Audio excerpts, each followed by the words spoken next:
Sobat Maestro, sesaat lagi kita akan bersama-sama mengikuti program Bible and Coffee bersama Pendeta Glenn Latuheru dari GBI Glow Fellowship Center Bandung. Selamat mendengarkan.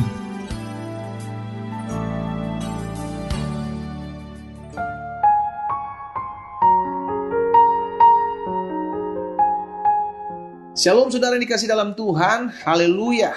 Kembali lagi saya menyapa setiap umat Tuhan dalam program Bible and Coffee. Saya rindu melalui program ini kita umat Tuhan terus dikuatkan untuk tetap terus melakukan firman Tuhan sekalipun keadaan yang kita lihat tidak mudah, ya kan? Saya mengerti keadaan hari-hari ini tidak gampang untuk kita lalui, ada berbagai macam tantangan yang harus kita jalani, tapi kita hidup bukan karena melihat. Kita hidup karena percaya. Itu sebabnya iman kita harus kuat. Bagaimana caranya? Yakni mendengarkan firman Tuhan. Karena iman timbul dari pendengaran terhadap firman Kristus. Karena itu melalui program ini saya berharap setiap umat Tuhan tetap terus kuat, tetap terus mengingat janji Tuhan, dan tetap terus melakukan kebenaran firman Tuhan. Kita berdoa, kita akan kembali merenungkan firman Tuhan. Bapak, terima kasih buat hari ini. Kami bersyukur buat kasih setia Tuhan.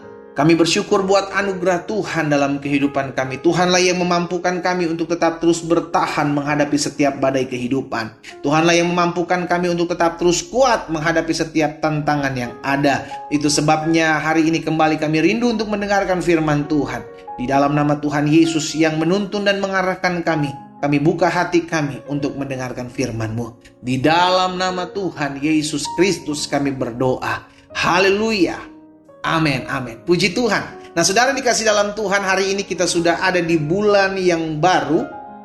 Kita bersyukur karena kasih setia Tuhan, karena anugerah Tuhan memampukan kita sehingga kita sudah ada di bulan Agustus ini, ya kan? Dan sudah dikasih dalam Tuhan, ada satu kebenaran firman Tuhan yang saya mau bagikan buat setiap kita dalam Kejadian pasal 24. Kejadian 24 ayatnya yang ke-7. Saudara dikasih dalam Tuhan, bagaimana ketika Abraham akan mengutus hamba tertuanya yakni Eliezer untuk mencarikan Ishak, anaknya ini pasangan hidup.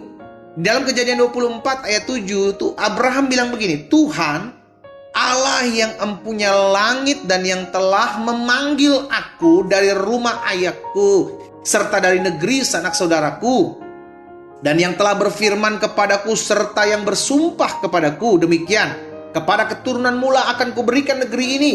Dialah juga yang akan mengutus malaikatnya berjalan di depanmu. Maksudnya berjalan di depan Eliezer, dalam Eliezer mencari pasangan hidup buat Ishak, sehingga engkau dapat mengambil seorang istri dari sana untuk anakku. Saudara dikasih dalam Tuhan, Abraham sadar betul sebagai orang tua, sebagai ayah, dia gak bisa memaksakan kehendaknya. Itu sebabnya dia mendasari apa yang dia lakukan berdasarkan janji Tuhan. Ini yang perlu kita pegang. Ya kan, apapun yang kita buat, apapun yang kita kerjakan harus didasari dengan apa? Kebenaran firman Tuhan. Sehingga hidup kita gak menjadi hidup yang liar. Karena itu firman Tuhan harus menjadi dasar hidup kita. Abraham tidak memaksa Tuhan untuk melakukan apa yang dia kehendaki, tapi dia memaksa dirinya sendiri untuk percaya kepada Tuhan dengan cara apa? Menghidupi firman Tuhan. Jadi saudara dikasih dalam Tuhan, Abraham mengerti Tuhan akan menuntun Eliezer dalam mencari pasangan hidup bagi Ishak. Tuhan akan mengarahkan setiap langkah Eliezer untuk bertemu dengan tuntunan, dengan pasangan hidup yang telah ditetapkan oleh Tuhan. Dan benar itu yang terjadi. Eliezer pun berdoa untuk kiranya dipertemukan dengan sesuai dengan apa yang Tuhan mau. Tuhan saudara dikasih dalam Tuhan, kita gak pernah bisa memaksa kehendak kita terjadi. Kita punya rencana, kita punya kehendak, kita punya kerinduan. Tapi biar bagaimanapun kita mesti serahkan itu sebagai proposal, sebagai kerinduan kepada Tuhan. Tuhan, jika Tuhan berkenan, maka biarlah apa yang terjadi sesuai dengan apa yang Tuhan mau, bukan dengan apa yang saya mau. Jadi yang perlu kita pegang adalah dasar hidup kita adalah firman Tuhan. Dan ketika kita menjadikan firman Tuhan sebagai dasar kehidupan kita, jelas maka hidup kita akan menjadi hidup yang berbahagia. Oh, mungkin saudara bilang, bagaimana saya berbahagia pendeta? Saya tiap hari renungkan firman tapi hidup saya nggak bahagia. Keputusan kita. Bahagia itu bukan keadaan. Bahagia itu apa? Keputusan. Engkau punya masalah atau tidak punya masalah, keputusanmu berbahagia atau tidak itu keputusan. Ada orang-orang punya masalah yang sama dengan orang lain, tapi bisa bahagia. Tapi di sisi lain ada orang-orang yang punya masalah dengan yang sama dengan orang yang berbahagia ini, tapi dia murung, dia stres, dia tertekan. Berarti bukan soal masalahnya, bukan soal tantangan hidupnya, tapi soal keputusan.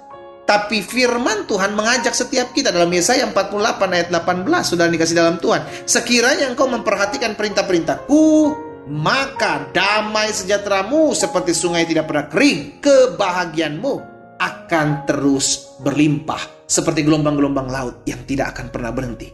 Jadi yang pertama, ketika kita mendasari hidup kita dengan firman Tuhan, kita jadikan firman Tuhan sebagai landasan kehidupan kita, bukan memaksakan keinginan kehendak kita, maka kita akan jadi orang-orang yang berbahagia.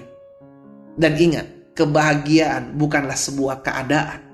Kebahagiaan bukanlah sebuah perasaan, tapi kebahagiaan adalah sebuah keputusan. Saya tetap mau memutuskan untuk menjadi orang-orang yang berbahagia sekalipun saya dihianati, sekalipun saya difitnah, sekalipun saya dirancangkan yang jahat, sekalipun saya dirugikan, saya tetap memutuskan kebahagiaan itu akan tetap menjadi milik saya. Maka engkau akan jadi orang-orang yang berbahagia. Yang kedua, ketika firman Tuhan menjadi dasar kehidupan kita, maka kita akan tetap kuat dan tidak tergoncangkan. Jelas, dalam Matius 7 ayat 24 dan 25 Tuhan Yesus bilang, setiap orang yang mendengar perkataanku dan melakukannya, ia sama dengan orang bijaksana yang mendirikan rumahnya di atas batu. Datang hujan, datang banjir, angin melanda rumah itu, tapi rumah itu tidak rubuh sebab didirikan di atas batu. Jadi orang yang mendengarkan firman Tuhan, melandasi hidupnya dengan firman Tuhan, itu nggak gampang digoncang oleh omongan orang. Nah, ini perhatikan. Orang mau ngomong apa tentang kita, kita udah punya dasar yang teguh, firman Tuhan yang menjadi landasan hidup saya. Orang mau ngomong tentang apa yang menggoncang iman saya, nggak akan pernah tergoncangkan. Kenapa? Karena kita tahu kita hidup bukan berdasarkan apa kata orang tentang kita, kita hidup berdasarkan apa kata firman Tuhan tentang kita. Maka orang-orang yang mendasari hidupnya dengan firman Tuhan, dia akan tetap kuat. Dia nggak akan gampang tergoncangkan, nggak akan gampang stres, nggak akan gampang depresi, apalagi gampang nyalahin orang dengan keadaan yang terjadi. Nggak. Kenapa? Karena dia tahu Allah turut bekerja, ya kan, dalam segala sesuatu untuk mendatangkan kebaikan. Ini firman Tuhan. Dan dasar itulah dia berpegang, sehingga keadaan apapun yang dia hadapi, dia tahu Tuhan izinkan sesuatu untuk mendatangkan kebaikan dalam hidup saya. Saya tetap harus bersyukur. Nah, orang-orang kayak gini gak akan gampang goncang, saudara. Gak akan gampang tergoyahkan dengan badai kehidupan. Kenapa? Karena dasarnya jelas, landasannya kuat. Dia tidak akan mudah dipengaruhi dengan keadaan. Dia akan menguasai keadaan. Lihat apa yang dikatakan Habakuk. Habakuk 3 ayat 17-19. Sekalipun, haleluya, pohon ara tidak berbunga, pohon anggur tidak berbuah, hasil pohon zaitun mengecewakan, sekalipun ladang-ladang tidak menghasilkan bahan makanan, kambing domba terhalau dari kurungan, tidak ada lembu sapi dalam kandang, tapi aku mengambil keputusan, ini Habakuk, lihat, tetap akan bersorak-sorak dalam Tuhan. Sekalipun suamiku berselingkuh, sekalipun istriku memberontak, sekalipun anak-anakku jauh dari Tuhan, sekalipun ekonomiku sedang digoncang, sekalipun aku masih mengalami sakit penyakit dan belum kunjung disembuhkan, aku tetap akan memutuskan untuk menyembah Yesus sebagai Tuhan dan Raja, karena aku tahu Tuhan ada di pihakku dan siapa yang menjadi lawan. Haleluya. Orang-orang yang mendasari hidupnya dengan firman Tuhan tidak akan menjadi orang-orang yang gampang digoncang oleh keadaan, oleh masalah, ataupun oleh perkataan orang. Karena landasan hidup seorang itulah yang menentukan kuat atau tidaknya dia dalam menghadapi setiap pergumulan. Kita berdoa, kita datang kepada Tuhan.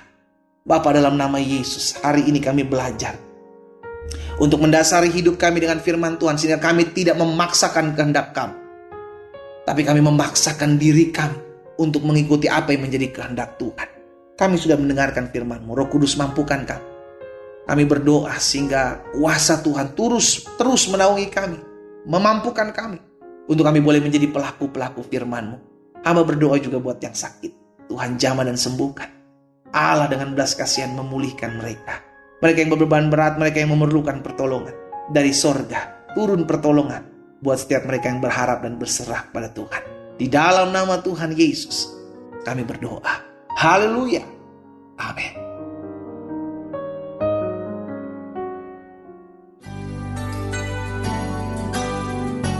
Sobat Maestro, Anda baru saja mendengarkan program Bible and Coffee bersama Pendeta Glenn Latuheru dari GBI Glow Fellowship Center Bandung. Terima kasih atas perhatian Anda. Tuhan Yesus memberkati.